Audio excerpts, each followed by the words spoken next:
Les sacrificateurs désignés par Dieu. Hébreux 5, 1, 11. En effet, tout souverain sacrificateur pris du milieu des hommes est établi pour les hommes dans le service de Dieu, afin de présenter des offrandes et des sacrifices pour les péchés. Il peut être indulgent pour les ignorants et les égarés, puisque la faiblesse est aussi son partage. Et c'est à cause de cette faiblesse qu'il doit offrir des sacrifices pour ses propres péchés, comme pour ceux du peuple. Nul ne s'attribue cette dignité, s'il n'est appelé de Dieu, comme le fut Aaron. Et Christ ne s'est pas non plus attribué la gloire de devenir souverain sacrificateur, mais il la tient de celui qui lui a dit « Tu es mon fils, je t'ai engendré aujourd'hui ». Comme il dit encore ailleurs, « Tu es sacrificateur pour toujours, selon l'ordre de Melchizedek ». C'est lui qui, dans les jours de sa chair, ayant présenté avec de grands cris et avec larmes des prières et des supplications à celui qui pouvait le sauver de la mort, et ayant été exaucé à cause de sa piété, a appris, bien qu'il fût fils, l'obéissance par les choses qu'il a souffertes, et qui, après avoir été élevé à la perfection, est devenu pour tous ceux qui lui obéissent l'auteur d'un salut éternel, Dieu l'ayant déclaré souverain sacrificateur selon l'ordre de Melchizedek. Nous avons beaucoup à dire là-dessus, et des choses difficiles à expliquer, parce que vous êtes devenus lents à comprendre. Aujourd'hui, je voudrais vous expliquer le souverain sacrificateur qui apparaît dans l'Ancien et le Nouveau Testament. En établissant une fonction pour lui offrir des sacrifices, Dieu a désigné un souverain sacrificateur pour expier les péchés de son peuple. C'était la grande miséricorde et l'amour de Dieu pour son peuple. Cependant, chaque souverain sacrificateur de l'Ancien Testament était sujet aux faiblesses charnelles tout comme les gens ordinaires. Il est écrit dans le passage des Écritures d'aujourd'hui, il peut être indulgent pour les ignorants et les égarés, puisque la faiblesse est aussi son partage, Hébreux 5:2. Puisque les souverains sacrificateurs de l'Ancien Testament étaient aussi sujets à faiblesse, ils pouvaient sympathiser avec leur peuple et donc faire des sacrifices à Dieu pour le peuple à cause des faiblesses. En d'autres termes, quand Dieu a établi les souverains sacrificateurs dans l'Ancien Testament pour être entre Dieu et le peuple d'Israël, ces souverains sacrificateurs désignés étaient aussi imparfaits dans leur chair tout comme les autres. Dieu n'a pas utilisé des anges pour expier les péchés des gens. Un certain ange fier a désobéi à l'autorité de Dieu et essayé d'usurper son trône par rébellion. En conséquence de cet acte de rébellion, l'ange a été maudit et déchu au plus bas statut. Cet ange n'était ni faible ni ne manquait de rien comme un humain. Au contraire, il était plein d'orgueil et tellement plus fort qu'un être humain. Mais Dieu n'a pas établi un tel ange comme souverain sacrificateur, ni n'a même eu l'intention de l'utiliser. Puisque la chair de l'homme est faite de poussière, chacun est faible, et donc chacun peut tomber en tentation. C'est parmi ces êtres fragiles que Dieu a choisi et désigné quelqu'un pour servir entre Dieu et l'homme comme souverain sacrificateur. C'est ainsi que Dieu a accompli sa volonté. Tout cela s'est fait selon la volonté de Dieu. Au temps du Nouveau Testament, Dieu veut choisir et utiliser ceux qui croient en l'évangile de l'eau et de l'esprit pour expier les péchés de son peuple. La grâce du salut et les bénédictions de Dieu qu'il donne à tous les pécheurs vivants en ces temps sont aussi données à travers ceux qui ont foi en l'évangile de l'eau et de l'esprit. Au temps du Nouveau Testament, ce sont les croyants en l'évangile de l'eau et de l'esprit qui servent Dieu de la même façon exacte que les sacrificateurs de l'Ancien Testament. L'œuvre de Dieu consiste à sauver les âmes perdues qui vont en enfer à cause de leurs péchés. Pour faire cette œuvre, il est très important pour nous de réaliser que nous sommes aussi faibles.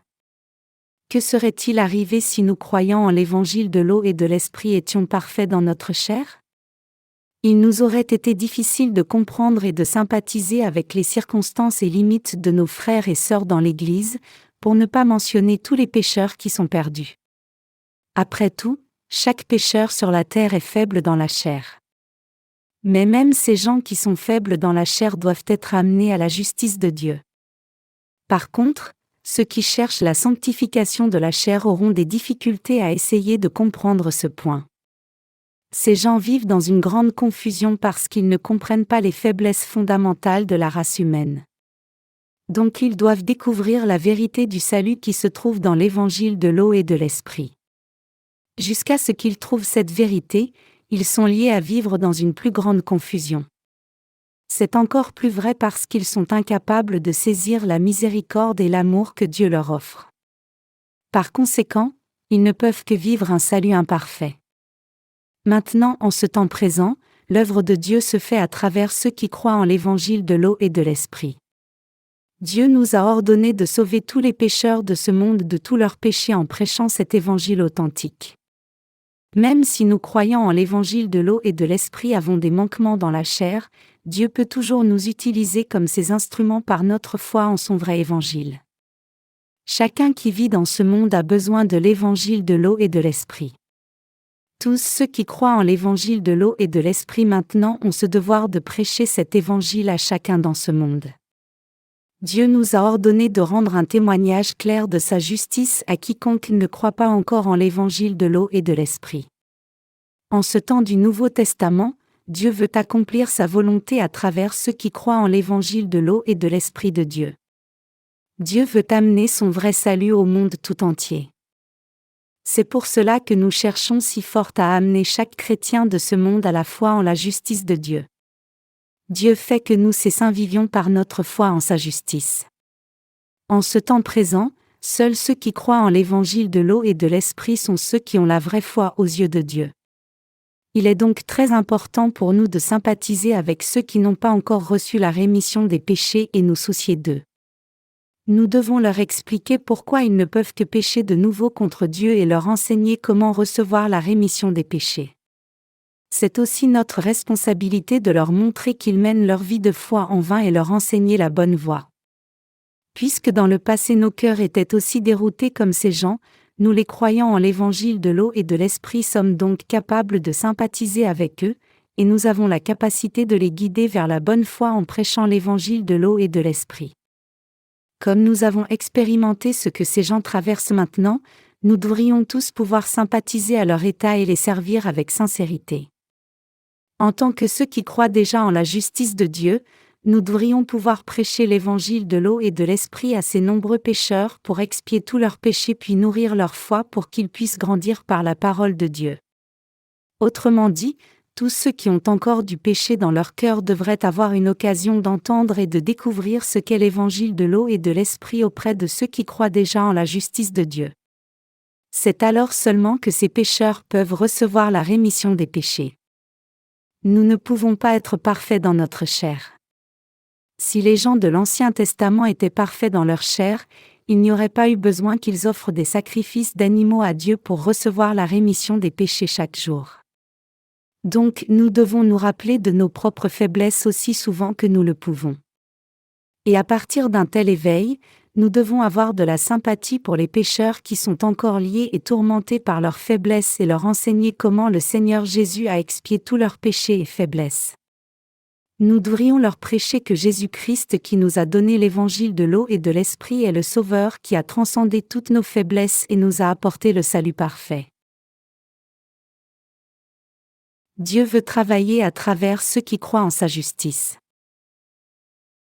Beaucoup de chrétiens de nos jours ont des notions erronées sur leurs ministres. Certains chrétiens pensent que les pasteurs sont des hommes au caractère saint. Donc, quand ils entendent leur pasteur prêcher avec une voix sainte, ils peuvent penser que le caractère du pasteur est fondamentalement différent de leur caractère pécheur. Beaucoup pensent probablement que ces ministres sont la sainteté elle-même, donc il leur est facile de croire que les pasteurs sont différents d'eux. Mais tant de pasteurs de nos jours font de leur assemblée des pécheurs et les conduisent à une foi fausse de la sanctification. Effectivement, aux yeux de Dieu, ces pasteurs ne sont pas ces vrais serviteurs qui connaissent et croient la justice de Dieu.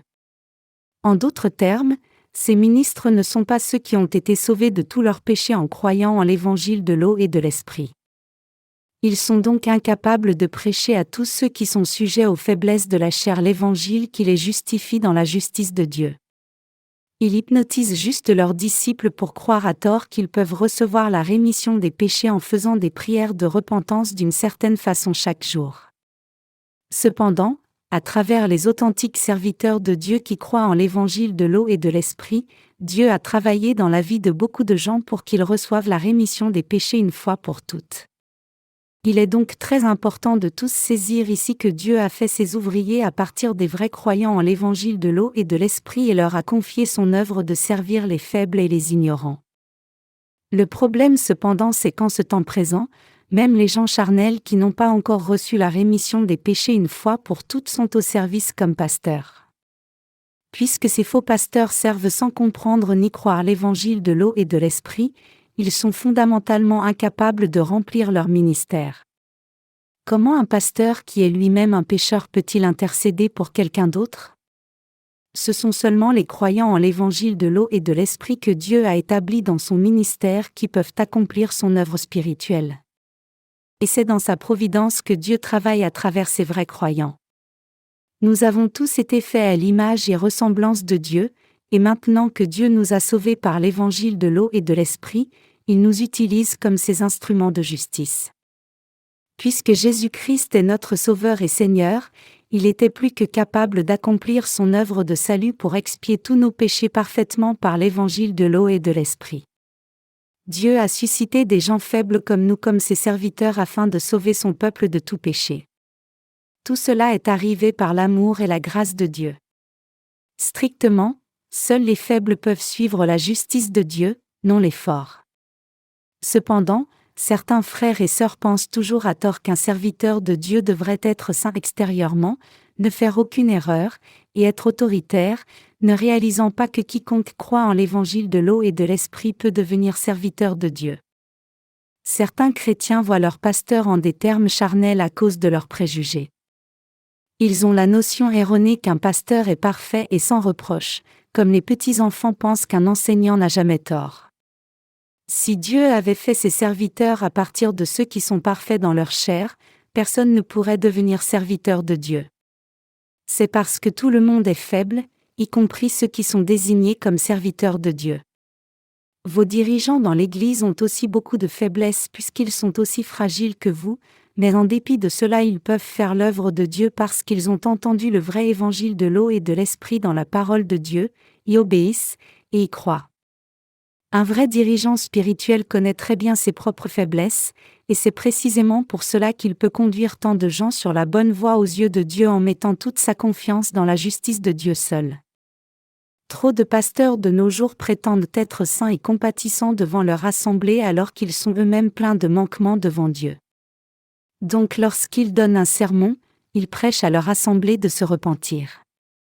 Mais en réalité, prêcher l'évangile de l'eau et de l'esprit est bien plus important et approprié que presser l'assemblée pour qu'elle se repente. Le problème bien sûr c'est que beaucoup de pasteurs de nos jours rappellent juste à leur assemblée les péchés commis la semaine dernière au lieu de prêcher l'évangile de l'eau et de l'esprit. Ces pasteurs sont tous hypocrites. Ils ne peuvent pas être approuvés par Dieu. Dans l'Ancien Testament, les souverains sacrificateurs étaient désignés dans la maison d'Aaron. Ils servaient dans le tabernacle comme intercesseurs entre Dieu et son peuple. Mais ils étaient tous mortels et donc avaient des manquements. Ils devaient prendre leurs fonctions l'un après l'autre parce qu'ils étaient tous mortels.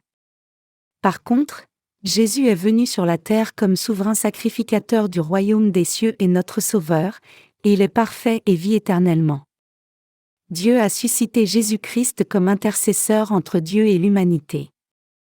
Dieu a suscité ce souverain sacrificateur céleste seulement pour sauver la race humaine qui a été faite à son image et ressemblance. Comme vous le savez très bien, au temps du Nouveau Testament, Jésus est venu nous chercher comme sauveur de toute l'humanité incarnée dans la chair d'un homme. Jésus-Christ est non seulement le Sauveur qui nous a délivrés de tous les péchés du monde, mais il est aussi le Créateur qui nous a fait. Cependant, puisqu'il a revêtu la chair d'un homme, il pouvait connaître et sympathiser à tous nos attributs humains.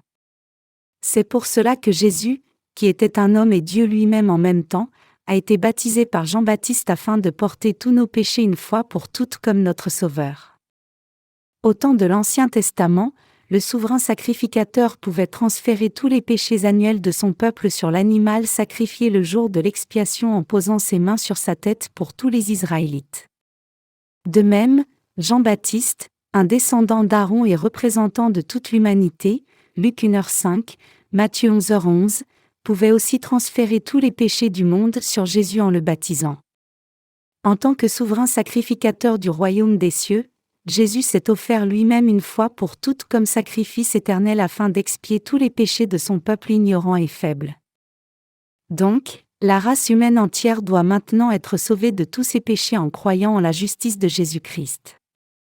Les péchés de la race humaine ne peuvent être expiés une fois pour toutes par un autre sacrifice que seulement celui de Jésus. Notre Seigneur seul a porté tous nos péchés une fois pour toutes en étant baptisé par Jean-Baptiste au Jourdain, et lui seul est devenu notre propitiation en étant crucifié à mort. Nous devrions donc tous réaliser et croire que c'est le Seigneur qui nous a sauvés. Jésus-Christ n'est pas quelqu'un qui ne connaisse pas les faiblesses de notre chair, plutôt il compatit à toutes. Le fait que Jésus sympathise à nos faiblesses signifie qu'il connaît et ressent exactement ce par quoi nous passons. En d'autres termes, Jésus a fait face aux mêmes faiblesses que nous, sentant la faim et étant tenté aussi. Cependant, puisque Jésus-Christ est fondamentalement Dieu lui-même, il était parfait. Donc, même s'il est Dieu lui-même, quand il est venu sur la terre pour nous sauver, il a porté toutes nos faiblesses et nos péchés pour nous délivrer. En tant que souverain sacrificateur du ciel, Jésus est devenu notre vrai sauveur. C'est la grâce de Dieu. Lisons maintenant Hébreux chapitre 5. En effet, tout souverain sacrificateur pris du milieu des hommes est établi pour les hommes dans le service de Dieu, afin de présenter des offrandes et des sacrifices pour les péchés. Hébreux 5h1. Il est écrit ici que tout souverain sacrificateur est établi pour les hommes. Dans l'Ancien Testament, les souverains sacrificateurs faisaient des sacrifices pour leur peuple, comme il est écrit, il peut être indulgent pour les ignorants et les égarés, puisque la faiblesse est aussi son partage. Et c'est à cause de cette faiblesse qu'il doit offrir des sacrifices pour ses propres péchés, comme pour ceux du peuple. Hébreux 5, 2-3. C'est une bénédiction merveilleuse de Dieu qu'il ait établi un homme faible dans la chair comme souverain sacrificateur. Les souverains sacrificateurs ne font pas des sacrifices juste pour le peuple de Dieu, mais ils devaient aussi faire des sacrifices pour leurs propres péchés, car ils étaient aussi des êtres faibles faisant face à la tentation. Cela signifie que chaque souverain sacrificateur lui-même devait aussi recevoir la rémission de ses propres péchés. Donc, les souverains sacrificateurs devaient bien connaître la gravité du péché et la souffrance qui l'accompagnent, et ils devaient croire la vérité du salut caché dans le système sacrificiel, c'est-à-dire l'évangile de l'eau et de l'esprit. Aucun pasteur ne peut exercer le ministère correctement s'il est inconscient des faiblesses des membres de son Église ou les siennes. Même nos ministres devraient travailler dur pour gagner de l'argent tout comme les frères et sœurs dans l'Église. Ils devraient eux-mêmes apprécier combien il est difficile pour nos frères et sœurs d'aller au travail et de gagner leur vie. C'est alors seulement qu'ils peuvent prier pour les saints et les conduire correctement avec une pleine compréhension de leurs circonstances. Donc, c'est mal que nos ministres soient inconscients des circonstances que vivent nos saints. Même si nos ministres ne gagnent pas d'argent personnellement, ils devraient l'expérimenter même indirectement. C'est alors seulement qu'ils peuvent réellement apprécier combien c'est précieux que nos saints vivent leur foi et servent le Seigneur en dépit de tant de difficultés. Nous sommes des sacrificateurs spirituels. Spirituellement parlant, tous les dirigeants ici dans l'Église de Dieu sont aussi sacrificateurs. Le souverain sacrificateur de l'Ancien Testament faisait le sacrifice du jour de l'expiation une seule fois par an. Bien que les sacrificateurs ordinaires devaient faire les sacrifices chaque jour, le souverain sacrificateur expiait les péchés annuels des gens d'Israël en faisant un seul sacrifice. Quand Yom Kippur, le 10e jour du 7e mois du calendrier juif, arrivait, le souverain sacrificateur apportait 2 boucs à sacrifier, et pour expier tous les péchés annuels des Israélites, il transférait ces péchés sur les animaux sacrifiés, un taureau et un bouc, en posant ses mains sur leur tête. Il faisait ensuite couler le sang des animaux et les sacrifiait comme holocauste, alors qu'il envoyait l'autre bouc dans le désert pour périr après avoir posé ses mains sur sa tête en présence de tous les Israélites. C'est ainsi que Dieu remettait tous les péchés annuels du peuple d'Israël, Lévitique 16. En ce temps présent aussi, ceux qui ont reçu la rémission des péchés de Dieu en croyant en l'évangile de l'eau et de l'Esprit partagent la même foi que le peuple de l'Ancien Testament. Seule cette foi peut expier tous les péchés de chacun dans ce monde une fois pour toutes. Les croyants en l'évangile de l'eau et de l'Esprit ne poussent pas les autres à recevoir la rémission des péchés sur une base quotidienne. Ils confessent plutôt leur foi, attestant que Jésus a accepté tous les péchés une fois pour toutes en étant baptisé par Jean-Baptiste puis est allé à la croix, car ils savent aussi qu'ils commettront des péchés jusqu'au jour de leur mort. C'est pour cela que nous devons prêcher l'évangile de l'eau et de l'Esprit à tous ceux qui cherchent à croire en la justice de Dieu. Au temps du Nouveau Testament, les serviteurs de Dieu n'apportent plus de boucs ou taureaux, pour poser la main sur leur tête, les tuer, mettre leur sang sur les cornes de l'autel des holocaustes, couper la chair en morceaux, ou les brûler en offrande à Dieu comme cela se faisait au temps de l'Ancien Testament, mais ils prêchent l'évangile de l'eau et de l'Esprit à chacun. Autrement dit, nous prêchons par la foi l'œuvre juste du salut que Jésus notre souverain sacrificateur a faite pour nous sur la terre. Tous les pécheurs ont les mêmes faiblesses charnelles que nous, et nous avons ce devoir d'offrir le sacrifice du salut pour eux par l'évangile de l'eau et de l'Esprit. Ils recevront alors la rémission des péchés en entendant l'évangile de l'eau et de l'Esprit puis croyant de tout leur cœur. Offrir le sacrifice de la foi comme cela est ce que signifie prêcher l'évangile de l'eau et de l'Esprit. Réalisant que nous-mêmes sommes sujets aux faiblesses de la chair comme cela, nous tous dans l'Église, des ministres aux laïcs, devrions saisir et croire que le Seigneur a porté tous nos péchés une fois pour toutes par le baptême qu'il a reçu de Jean-Baptiste. Parmi les nombreuses personnes qui sont sujettes aux mêmes faiblesses de la chair, Dieu a suscité les croyants en l'évangile de l'eau et de l'Esprit en particulier comme ses sacrificateurs sur la terre. Mes chers croyants, aucun de nous n'a été établi au sacerdoce en tant qu'être parfait, mais nous avons tous été établis dans ce sacerdoce de Dieu comme des êtres imparfaits avec la chair. Nous devons donc toujours nous rappeler que nous devrions vivre par notre foi en la justice de Dieu et accomplir notre appel de témoin de Christ. Dieu nous a enseigné que lorsque nous exerçons notre sacerdoce pour les perdus, nous devons compatir à leurs faiblesses. Et c'est une évidence que nous devrions prêcher la vérité du salut accompli par la justice de Dieu. Chaque souverain sacrificateur, se tenant entre Dieu et l'homme, doit remplir les conditions de la loi de justice de Dieu. Et il doit aussi accomplir la loi de miséricorde pour que chacun puisse recevoir la rémission des péchés. Dieu nous a sauvés en sachant que nous serions mis à mort pour nos péchés sans sa justice. De même, Dieu savait que le peuple d'Israël devrait être mis à mort à cause des péchés, et c'est pour cela qu'il a permis que le souverain sacrificateur transmette tous les péchés annuels des Israélites sur l'animal sacrifié en posant ses mains sur sa tête. Et comme cet animal sacrifié était mis à mort en portant tous les péchés annuels des Israélites à leur place, la loi de justice de Dieu a été accomplie. C'est ainsi que Dieu a permis à son peuple d'être sauvé de tous les péchés par la foi. Qui a rempli les conditions de la loi de l'amour de Dieu et de la loi de sa justice en même temps au temps du Nouveau Testament alors? Qui a joué ce rôle? Ce rôle a été joué par Jésus-Christ le Fils de Dieu et Jean-Baptiste. De cette façon, notre Seigneur a rempli les conditions de ces deux lois pour sauver la race humaine du péché. Il a effectivement porté les péchés du monde et a été condamné à mort pour tous ses péchés à la croix. Montrant ses mains et pieds, Jésus témoigne devant Dieu le Père, « N'ai-je pas été baptisé au Jourdain pour eux, et n'ai-je pas ainsi porté tous les péchés du monde une fois pour toutes? N'ai-je pas abandonné mon corps sur la croix pour porter la condamnation de leurs péchés ?»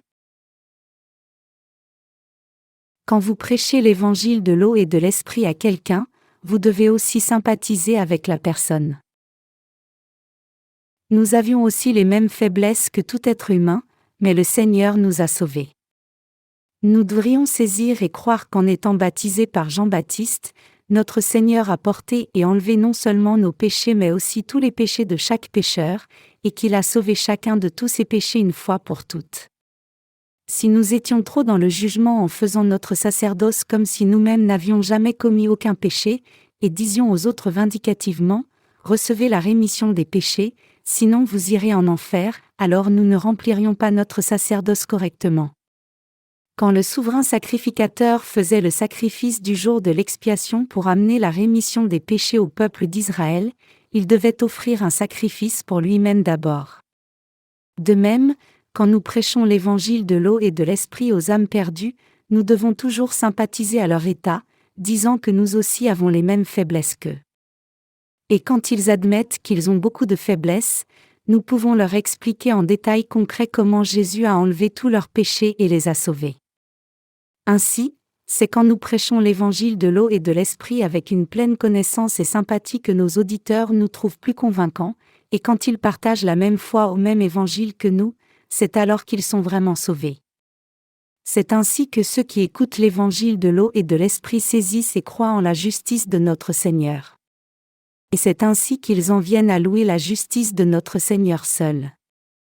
Vous et moi qui croyons en l'évangile de l'eau et de l'esprit sommes les sacrificateurs d'aujourd'hui. En conséquence, nous avons tous ce devoir de remplir notre sacerdoce spirituel en vivant dans ce monde.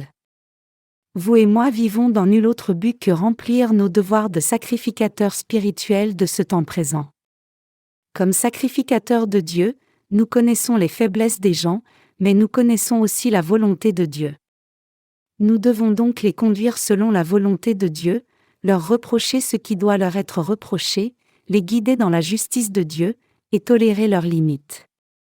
Alors que tout sacrificateur devrait sympathiser à l'état des hommes, aucun sacrificateur ne devrait se mettre du côté des hommes si entièrement qu'il rejette la volonté de Dieu.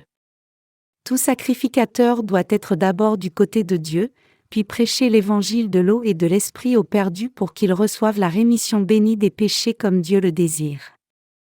Moïse et Aaron étaient deux des plus importants dirigeants du peuple juif quand ils ont été délivrés d'Égypte. D'abord, Moïse est descendu du mont Sinaï avec les 2 tables de pierre où étaient inscrits les 10 commandements de la loi de Dieu. Et il a ensuite déclaré ces commandements au peuple d'Israël: « Tu n'auras point d'autre Dieu devant ma face. Tu n'invoqueras point mon nom en vain. Tu ne te prosterneras pas devant ni n'adoreras quoi que ce soit sur la terre. Tu garderas le jour du sabbat pour le sanctifier. Honore tes parents. Tu ne tueras point. Tu ne commettras point d'adultère. Tu ne déroberas pas. Tu ne rendras pas de faux témoignages. Tu ne convoiteras pas la maison de ton prochain. » Ayant ainsi amené les 10 commandements de la loi de Dieu, Moïse a ensuite rendu témoignage de la loi de Dieu. Comme Moïse avait aussi vu les conditions du système sacrificiel dans la vision de Dieu, il a expliqué cela au peuple. En d'autres termes, Moïse a enseigné à son peuple d'abord que la loi de Dieu était juste et que chacun qui avait commis le péché devait donc être mis à mort sans faute. En même temps, il a aussi montré au peuple d'Israël un moyen de trouver la délivrance de cette mort certaine, et ce moyen n'était autre que le système sacrificiel du tabernacle, que Dieu a institué pour le peuple d'Israël afin qu'ils soient sauvés de leurs péchés en offrant des animaux sacrifiés. Cette volonté de Dieu et le sacerdoce qui l'accompagne a été révélée aux Israélites à travers Moïse. C'est pour cette raison que la Bible dit: « Car la loi est venue par Moïse, mais la grâce et la vérité sont venues à travers Jésus-Christ. » Jean 1h17. Si Moïse a amené la loi au peuple d'Israël, alors c'est Aaron qui leur a donné la possibilité d'éviter la condamnation de Dieu en transférant les péchés annuels sur des animaux sacrifiés le jour de l'expiation. C'était l'un des devoirs les plus importants d'Aaron en tant que souverain sacrificateur. Le travail de Moïse, par contre, était de relayer la volonté de Dieu aux Israélites. Donc, alors que Moïse et Aaron avaient des devoirs différents, ils avaient tous les deux le même but, c'était de sauver leur peuple de la condamnation des péchés et les conduire en sécurité dans le pays promis de Canaan. Il y a 2 points absolument indispensables que chaque sacrificateur spirituel doit connaître. D'abord, nous devons savoir quelle est la volonté de Dieu pour nous, c'est-à-dire que nous les sacrificateurs de Dieu devons savoir ce qui provoque sa colère, et quel évangile il nous a donné pour nous sauver de tous les péchés du monde. Lorsque nous prêchons l'évangile comme sacrificateurs de ce temps, nous devons prêcher la justice de Dieu sans faute. Deuxièmement, les sacrificateurs doivent conduire les gens selon la volonté de Dieu. Quand les gens manquent de vivre dans la volonté de Dieu en dépit d'avoir été enseignés et commettent le péché, les sacrificateurs doivent faire des sacrifices pour eux pour qu'ils reçoivent la rémission des péchés de Dieu. C'étaient les différents rôles que Moïse et Aaron ont joués respectivement. Jésus, qui est le souverain sacrificateur du temps du Nouveau Testament, devait remplir ces deux devoirs. Il devait prêcher la volonté de Dieu aux gens, et pour leur propitiation, il devait accepter toutes leurs faiblesses et péchés et les effacer.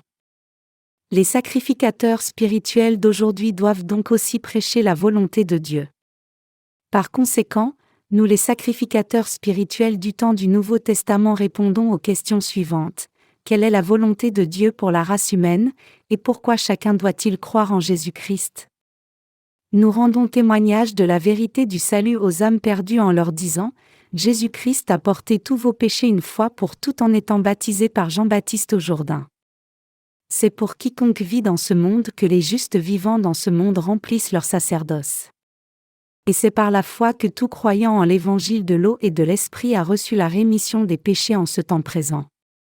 Mais Dieu nous a laissés sur la terre pour que nous remplissions aussi nos devoirs de sacrificateurs spirituels. Il est absolument important que vous saisissiez ici que nous tous qui croyons en l'évangile de l'eau et de l'esprit sommes des sacrificateurs spirituels aux yeux de Dieu. Nous sommes tous des sacrificateurs spirituels. Même si le souverain sacrificateur était le dirigeant spirituel le plus vénéré du temps de l'Ancien Testament, Jésus est encore plus exalté comme souverain sacrificateur du royaume des cieux. Alors qu'Aaron transférait seulement les péchés annuels des Israélites sur l'animal sacrifié, Dieu le Père a transféré tous les péchés de la race humaine entière sur Jésus-Christ et l'a jugé pour ses péchés.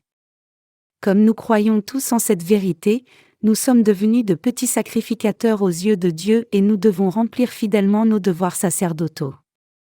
Nous travaillons dur pour conduire quiconque vit sur la terre à recevoir la rémission des péchés en transférant tous leurs péchés sur Jésus-Christ par la foi. C'est pour cela que nous vivons encore sur la terre, pour accomplir notre rôle absolument indispensable de celle de ce monde, c'est pour cela que nous vivons sur cette terre. Les saints ne devraient ni être trop distants des serviteurs désignés par Dieu ni être trop proches d'eux. C'est parce que si les saints sont trop proches des serviteurs de Dieu, ils pourraient finir par sous-estimer la loi de Dieu en jugeant les serviteurs en des termes charnels, alors que s'ils sont trop distants, ils ne seront pas capables d'être dirigés par Dieu. Mais nous sommes tous les sacrificateurs de Dieu également. Et Dieu a suscité des dirigeants spirituels dans son Église. C'est à travers ses serviteurs que Dieu parle et accomplit sa volonté comme il l'a fait à travers Moïse au temps de l'Ancien Testament. Jésus-Christ était le souverain sacrificateur dans le royaume des cieux.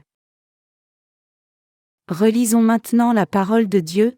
Nul ne s'attribue cette dignité, s'il n'est appelé de Dieu, comme le fut Aaron. Et Christ ne s'est pas non plus attribué la gloire de devenir souverain sacrificateur, mais il la tient de celui qui lui a dit « Tu es mon fils, je t'ai engendré aujourd'hui ». Comme il dit encore ailleurs, « Tu es sacrificateur pour toujours », selon l'ordre de Melchizedek. C'est lui qui, dans les jours de sa chair, ayant présenté avec de grands cris et avec larmes des prières et des supplications à celui qui pouvait le sauver de la mort, et ayant été exaucé à cause de sa piété, a appris, bien qu'il fût fils, l'obéissance par les choses qu'il a souffertes, et qui, après avoir été élevé à la perfection, est devenu pour tous ceux qui lui obéissent l'auteur d'un salut éternel, Dieu l'ayant déclaré souverain sacrificateur selon l'ordre de Melchizedek. Hébreux 5, 4-10. C'est parce que Jésus est venu en tant qu'homme qu'il savait tout de nos péchés et faiblesses. C'est pour cela que Jésus a enlevé tous les péchés du monde une fois pour toutes par le baptême qu'il a reçu de Jean-Baptiste. Et selon l'ordre de Melchizedek, c'est-à-dire le roi de paix, le roi d'amour, et le roi du salut, Jésus s'est offert lui-même comme notre propitiation éternelle. Il a sacrifié son propre corps comme offrande pour le péché de son peuple et a porté la condamnation de Dieu pour toujours. C'est parce que Jésus était venu dans la chair d'un homme que le verset 8 dit ici, a appris, bien qu'il fût fils, l'obéissance par les choses qu'il a souffertes. Ici, Les choses qu'il a souffertes désignent la souffrance que le Seigneur a subie dans son propre corps comme conséquence de sa naissance sur la terre. C'est parce que Jésus a subi toutes sortes de souffrances dans son corps qu'il pouvait connaître en détail toutes nos faiblesses et notre profond désespoir. C'est pour cela que Jésus a pu devenir notre souverain sacrificateur. Il a pu devenir notre vrai Sauveur et Seigneur éternel. Le Seigneur est ainsi devenu le Sauveur éternel de tous ceux qui obéissent et croient en la justice de Dieu. En bref, c'est pour devenir notre souverain sacrificateur que le Seigneur est venu sur la terre incarné dans la chair d'un homme et a reçu son baptême. Et maintenant, étant monté au royaume des cieux, notre Seigneur a confié son œuvre précieuse à tous ceux qui croient en l'évangile de l'eau et de l'esprit. Dieu a fait don du Saint-Esprit à tout son peuple qui a reçu la rémission des péchés en croyant en cet évangile, et il leur a fait faire son œuvre de salut par le Saint-Esprit et la parole de Dieu. Toutes ces choses ont été faites pour accomplir la justice de Dieu, son amour, sa miséricorde et son salut. Alors que dans l'Ancien Testament Dieu a expié tous les péchés annuels du peuple d'Israël à travers l'offrande sacrifiée par le souverain sacrificateur, dans le Nouveau Testament, Jésus-Christ notre Sauveur a amené le vrai salut à tous ses croyants en portant tous les péchés du monde à la croix et étant condamné une fois pour toutes à notre place.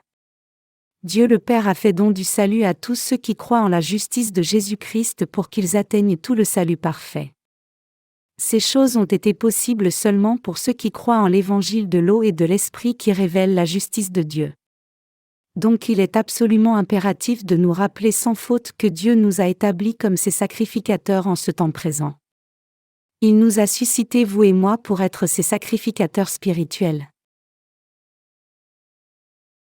Quiconque a reçu la rémission des péchés en croyant en l'évangile de l'eau et de l'esprit peut maintenant prêcher cet évangile à tout pécheur.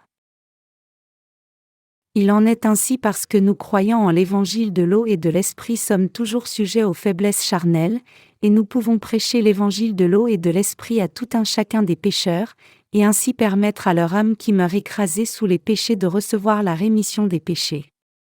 Cependant, bien que nous prêchions l'évangile de l'eau et de l'esprit dans le monde entier, nous le prêchons encore plus diligemment à ceux qui veulent l'accepter, mais nous pourrions cesser de le prêcher après avoir exhorté plusieurs fois ceux qui refusent de l'accepter obstinément. Ceux qui prêchent l'évangile de l'eau et de l'esprit dans ce monde peuvent être décrits comme de petits juges. Quiconque accepte l'évangile de l'eau et de l'esprit sous la direction des croyants sera sauvé, mais quiconque le rejette sera jugé par Dieu. C'est pour cela que la Bible dit en Jean 20, 23, « Ceux à qui vous pardonnerez les péchés, ils leur seront pardonnés, et ceux à qui vous les retiendrez, ils leur seront retenus. » Ce passage montre clairement que Dieu a confié son sacerdoce aux vrais croyants en l'évangile de l'eau et de l'esprit. Et cela implique aussi que Dieu nous a confié la tâche de juger, bien que ce ne soit pas en entier. Cette autorité partielle de juger les gens est illustrée par le fait que quiconque accepte l'évangile de l'eau et de l'esprit que nous prêchons peut être sauvé de tous ses péchés, mais quiconque rejette cet évangile restera pour toujours pécheur, car ces gens ne peuvent pas être sauvés de leurs péchés. Autrement dit, même si les justes restent faibles dans leur chair, Dieu leur a confié son sacerdoce pour qu'il sauve chaque âme de ses péchés. En dépit du fait que nous tous qui croyons en la justice de Dieu ayons beaucoup de manquements dans notre chair, nous pouvons toujours prêcher la vérité du salut aux pécheurs parce que nous croyons en la justice de Dieu. C'est la volonté de Dieu de sauver tous les pécheurs de par le monde entier de leurs péchés au travers des justes dont la chair est encore imparfaite. Dieu ne diffuse pas son salut par quelqu'un qui n'ait aucun manquement dans la chair, ni par quelqu'un qui ne croit pas en sa justice. Plutôt, c'est la volonté de Dieu de sauver chaque être humain faible à travers ceux qui, en dépit d'avoir beaucoup de limites charnelles, s'appuient et se confient en la justice de Dieu de tout cœur. 2 points de pivot sont absolument indispensables à tous les sacrificateurs spirituels afin d'accomplir leur sacerdoce correctement. Premièrement, ils doivent connaître la volonté de Dieu à partir de sa parole, et deuxièmement, ils doivent savoir comment exercer leur foi en la justice de Dieu pour résoudre le problème des faiblesses de leur peuple. Les serviteurs de Dieu doivent chérir les gens, et en même temps ils doivent aussi avoir foi en la justice et l'amour de Dieu.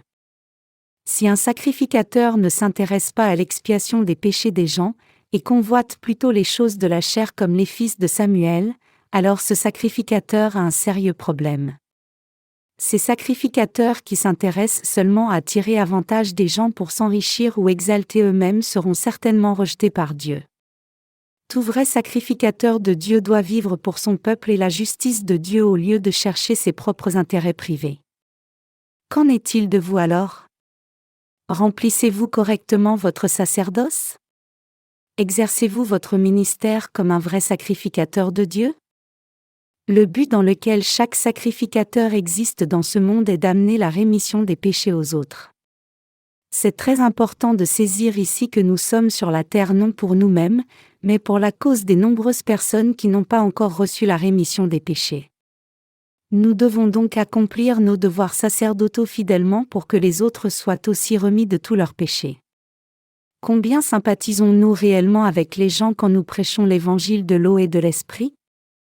Quand Jésus était sur la terre, il sympathisait à nos faiblesses, et par compassion il a porté et expié tous nos péchés. Jésus n'a pas porté seulement quelques péchés de ce monde sur son corps. Plutôt que de porter juste les péchés passés commis jusqu'à présent, notre Seigneur a porté même les péchés futurs que nous allons commettre. Cela nous montre combien le Seigneur a sympathisé à vos faiblesses et aux miennes. Aux yeux du Seigneur, nous étions des êtres méchants qui ne pouvions nous aider nous-mêmes mais seulement commettre le péché durant notre vie dans ce monde. C'est pour cela qu'il a abandonné son corps et a porté tous nos péchés en étant baptisé. Puisque notre Seigneur est venu sur la terre incarné dans la chair d'un homme comme nous, il a pu porter tous nos péchés sur son corps en étant baptisé. Cela s'est fait par l'empathie du Seigneur et son amour. C'est parce que le Seigneur savait tout de nous qu'il a pris personnellement tous nos péchés afin de nous sauver de chacun de tous nos péchés. Dieu nous a donné la vérité du salut pour que nous arrivions à la délivrance du péché, et il nous a permis d'écouter cette vérité en envoyant ses serviteurs. En portant tous nos péchés une fois pour toutes par son baptême, le Seigneur a donné la possibilité à quiconque croit en cette vérité d'être purifié de tous ses péchés. C'est seulement par cette grâce du salut que nous avons pu être justifiés une fois pour toutes en croyant en la justice de Jésus. Donc, en tant que sacrificateurs du temps présent du Nouveau Testament, nous devrions sympathiser avec les faiblesses de chacun quand nous prêchons l'évangile de l'eau et de l'esprit.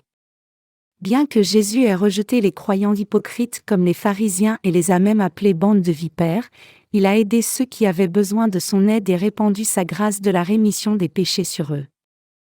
Nous avons aussi ce devoir d'aider beaucoup de gens autour de nous qui souffrent du péché. Nous devrions pouvoir les aider spirituellement au lieu de le faire seulement physiquement ou matériellement. Nous devrions prêcher l'évangile de l'eau et de l'esprit pour qu'ils soient aussi remis de tous leurs péchés. C'est l'appel de chaque sacrificateur vivant en ce temps du Nouveau Testament auquel il doit répondre.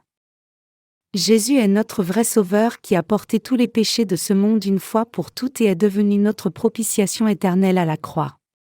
C'est au bénéfice de notre foi au baptême de ce Fils de Dieu et son sang à la croix que nous pouvons recevoir la rémission des péchés une fois pour toutes. Maintenant même, tous les gens de ce monde peuvent encore trouver leur vrai salut s'ils réalisent que le Fils de Dieu a porté tous les péchés de ce monde en étant baptisé par Jean-Baptiste, et acceptent par la foi que le Seigneur a été condamné pour chaque péché du monde en étant crucifié à mort. Nous avons donc tout le devoir de prêcher ce vrai évangile à chacun dans ce monde pour que tous puissent recevoir la rémission des péchés. Nous ne devrions jamais oublier le fait que nous sommes les sacrificateurs spirituels de ce temps. Chacun de nous doit marcher par la foi en réalisant cela. Aucun de nous ne devrait mentir en disant que nous ne commettons plus aucun péché maintenant que nous avons reçu la rémission des péchés, ou que nous avons reçu la rémission des péchés en croyant seulement au sang de la croix seule. Ce n'est pas en essayant de ne pas commettre de péché que la rémission des péchés s'obtient, mais c'est parce que nous ne pouvons que continuer de pécher que nous recevons la rémission des péchés juste en croyant en la justice de Dieu. Nous n'avons pas besoin de faire des sacrifices à Dieu chaque jour comme c'était nécessaire au temps de l'Ancien Testament. Cependant, lorsque nous commettons le péché par faiblesse, nous devons vérifier le fait que notre Seigneur Jésus-Christ ait porté tous nos péchés une fois pour toutes en étant baptisé par Jean-Baptiste, et remercier Dieu pour cette bénédiction merveilleuse. Nous devrions donc vivre par la foi, réalisant que notre Seigneur a répandu son vrai salut sur nous tous, pour que nous fassions tous des sacrifices de justice à Dieu. Jésus-Christ a accompli notre rédemption éternelle une fois pour toutes par l'évangile de l'eau et de l'Esprit. Le Seigneur a expié éternellement tous nos péchés en étant baptisé par Jean-Baptiste puis a été crucifié à mort. Notre salut a été accompli par l'eau, le sang et l'Esprit, 1 Jean 5, 6-8. C'est le salut que nous avons reçu par la foi, en croyant au baptême que Jésus a reçu de Jean-Baptiste et au sang précieux versé à la croix. Même si Jésus est le Fils unique de Dieu le Père, il a obéi à la volonté du Père et nous a tous sauvés. Pour expier tous les péchés de ce monde, le Seigneur a abandonné son propre corps comme propitiation et a reçu le baptême de Jean-Baptiste, et c'est ainsi qu'il a pu nous sauver de tous nos péchés une fois pour toutes. En tant que votre souverain sacrificateur et le mien, Jésus est notre Sauveur qui a expié tous nos péchés.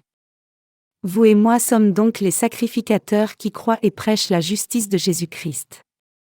Nous avons tous reçu la rémission des péchés en croyant en l'évangile de l'eau et de l'Esprit. Tous ceux qui croient en ce vrai évangile ont la capacité de remplir leur devoir sacerdotal pour amener la rémission des péchés à tous sur la terre. Autrement dit, nous sommes maintenant devenus témoins de l'Évangile pour faire la médiation entre Dieu et les pécheurs pour que chacun puisse recevoir la rémission éternelle des péchés en croyant en la justice de Jésus-Christ. Puisque Jésus-Christ lui-même était aussi sujet à la faiblesse, il connaît tout de nous et peut avoir compassion de nous qui ne pouvons que pécher jusqu'au jour de notre mort. Et puisque le Seigneur a expié chacun de nos péchés, nous tous qui croyons en cette vérité sommes prêts à nous tenir dans la présence de Dieu le Père par la foi à tout moment. Maintenant, nous sommes complètement sans péché. Quiconque veut adorer Dieu sincèrement doit recevoir la rémission de ses propres péchés d'abord, car Dieu accepte seulement l'adoration de ceux qui n'ont pas de péché. Les croyants en l'évangile de l'eau et de l'Esprit sont sans péché.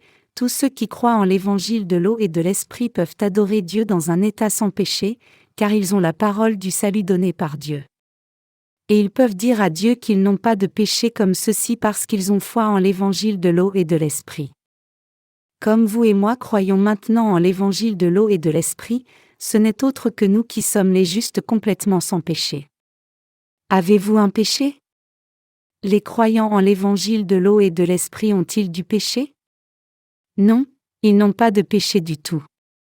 L'évangile de l'eau et de l'Esprit est le témoin qui atteste que vous et moi avons été sauvés de tous nos péchés. Aux yeux de Dieu, ce n'est autre que nous les sacrificateurs délivrés de tout péché. Le souverain sacrificateur du royaume des cieux c'est Jésus, et Jésus a accompli tous ses devoirs sacerdotaux sur la terre en abandonnant son propre corps. Maintenant, tous ceux qui croient en l'évangile de l'eau et de l'Esprit sont qualifiés pour servir comme sacrificateurs saints de Dieu sur la terre.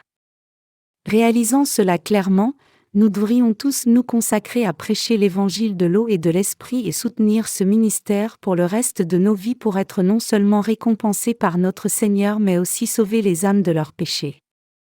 Et nous devrions remercier Dieu et le louer pour le fait que nous soyons devenus de tels sacrificateurs. Je rends grâce à notre Seigneur d'avoir fait de nous des sacrificateurs éternels devant Dieu le Père. Je donne toute la gloire au Dieu Trinitaire. Alléluia.